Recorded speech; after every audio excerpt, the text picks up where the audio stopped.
নূর আফরোজ, জ্যোতি, lion Faruk, Rashed প্রধান, অন্যান্য নেতৃবৃন্দ, সমবেত সাথীরা, বন্ধুরা, আসসালামু আলাইকুম। আমি প্রথমেই একটা কথা বলি, সংস্কারের সাথে নির্বাচনের আগে পিছের কোনো সম্পর্ক নেই। যে সংস্কার আপনি করতে চান, যতদূর করতে চান, সবাই মিলে আলোচনা করে ঠিক করা হবে। এবং ডক্টর ইউনূস নিজে আমাদের সঙ্গে কথা বলবার সময় বলেছেন, পত্রিকায় তার এই সংবাদ ছাপা হয়েছে, জাতীয় ঐকমত্যের বাইরে কোনো সংস্কার করা হবে না। আজকে পত্রিকায় দেখবেন ছাপা হয়েছে, একটা কমিটি রিপোর্ট দিয়েছে, তারা দ্বিকক্ষ বিশিষ্ট পার্লামেন্টারি সিস্টেমের কথা বলবে।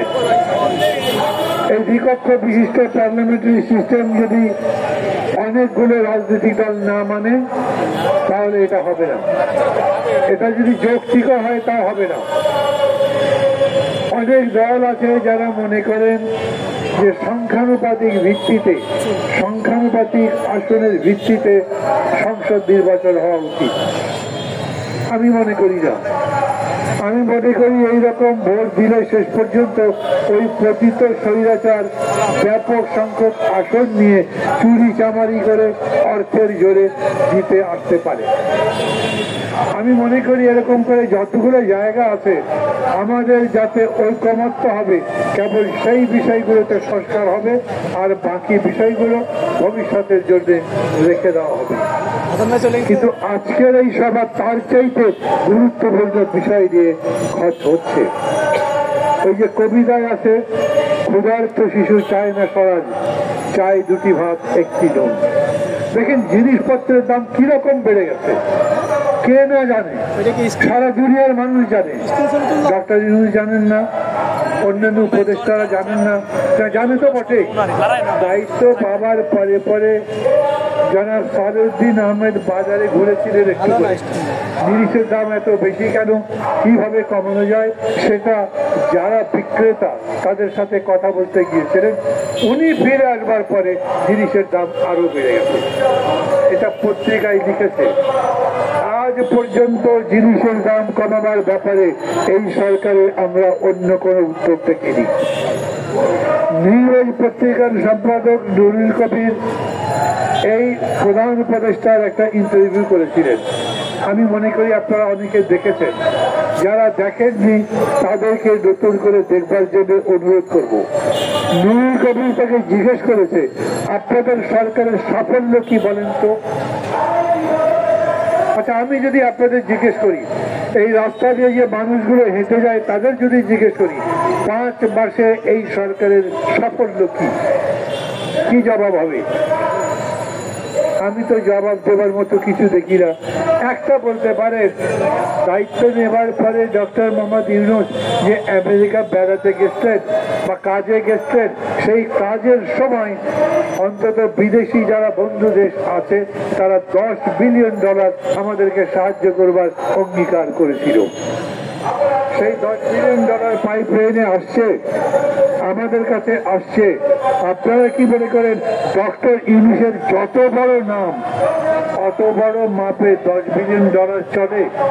আমাদের অনেকে আশা ছিল, বাংলাদেশে যে ব্যাংকে ব্যাংকে টাকা নাই, আমাদের তারল্যের সংকট, আমাদের এক্সচেকারে টাকা নাই, আমাদের সরকারের হাতে টাকা নেই, আমরা সারা দুনিয়া থেকে ডক্টর ইউনূসের কারণে অনেক সাহায্য পাবো, অর্থনীতি ঘুরে দাঁড়াতে পারবে।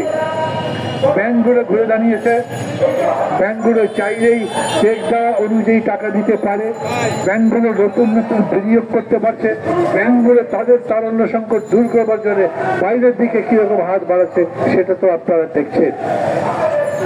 অর্থনীতিতে যিনি নোবেল পেয়েছেন তিনি অর্থনীতির নতুন কোনো গতি দিতে পারেননি। খুবই সম্মান করি ডক্টর ইউনূসকে, but fact is a fact.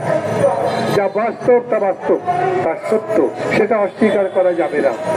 মানুষের প্রাণ যখন অষ্টাগত, মানুষ যখন বাজারে গেলে খাবারের দাম দেখে অতিষ্ঠ হয়ে যায়, মনে করি এরকম জীবনযাপন করা যাবে কিরকম করে, সেই প্রেক্ষিতে যে কাজটা তিনি করেছেন, 100টা পণ্যে নতুন করে ভ্যাট ট্যাক্স লাগিয়েছেন। যেদিন পত্রিকায় নিউজটা ছাপা হয়েছে, পত্রিকাগুলো বলেছে যে সমস্ত জিনিসের দাম বাড়বে, এটা থেকে রক্ষা করা যাবে না। অথচ সত্যি কথা হচ্ছে, যখন আপনি পত্রিকাটা পড়ছেন তখন ইতিমধ্যেই জিনিসপত্রের দাম বাড়তে শুরু হয়েছে। একটা পত্রিকা লিখেছে এইবার ইন্ডিয়া শিশু খাদ্য পর্যন্ত রেহাই দিল না। শিশুরা যে খাবার খায়, দুধ সহ অন্যান্য কিছু, সেগুলোর উপরে পর্যন্ত ভ্যাট কিংবা ট্যাক্স বসেছে। এটা কি মগের মুল্লুকটা কি? উনি যা মনে করবেন, অনেক বড় অর্থনীতিবিদ বলে, নোবেল বিজয়ী বলে, আমরা সবাই তাকে সমর্থন করেছি বলে ইচ্ছা মতো ভ্যাট ট্যাক্স বাড়িয়ে দিতে পারবেন। ঢাকা মহানগরে যারা থাকেন তারা দেখেছেন পৃথিবীর ট্রাকগুলো যখন কোথাও দাঁড়াতো সেখানে কিরকম মানুষের ভিড়। যে কয়েকজনের জন্য তারা খাবার দ্রব্য আনতে পারত, খুবই তাড়াতাড়ি সেটা শেষ হয়ে যেত।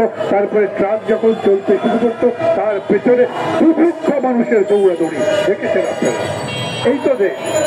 আপনি যদি গর্ব করেন কেবল আপনি নোবেল বিজয়ী হয়েছেন, আপনাদের যারা যারা এই উপদেষ্টা পরিষদে আছেন তারা নিজেরা নিজেদের কাজের ক্ষেত্রে খুব সফল, সেই কথা শুনে ওই যে রিক্সা যিনি চালান, ভ্যান গাড়ি যিনি চালান, যিনি গ্রামের মধ্যে লাঙ্গল চালান, সেই মানুষের কি লাভ বলেন? আমরা তো সেই দেশ চাই। আপনারা নিজেরাও স্লোগান তুলেছেন, আমাদের ছাত্র ভাইরা স্লোগান তুলেছেন, বৈষম্যহীন দেশ চাই। এই দেশের বৈষম্যহীন দেশ হওয়ার মতো একটা কোনো পদক্ষেপ গ্রহণ করেছেন? কোন একটা জায়গাতে বৈষম্য দূর হয়েছে সেরকম আছে? এই যে সচিবালয়ের মধ্যে কত ধরনের মানুষ চাকরি করে, কতগুলো গ্রেডে বেতন পায় তারা, কতগুলো ক্যাডার সিস্টেমের মধ্যে আছে, ওদের জিজ্ঞেস করে প্রত্যেকটা ক্ষেত্রে বেতনের মধ্যে বৈষম্য আছে। এই যে তারা এক একদিন এক একটা ধর্মঘট করছেন, বেতনের দাবিতে মিছিল করছেন, বিভিন্ন জায়গায়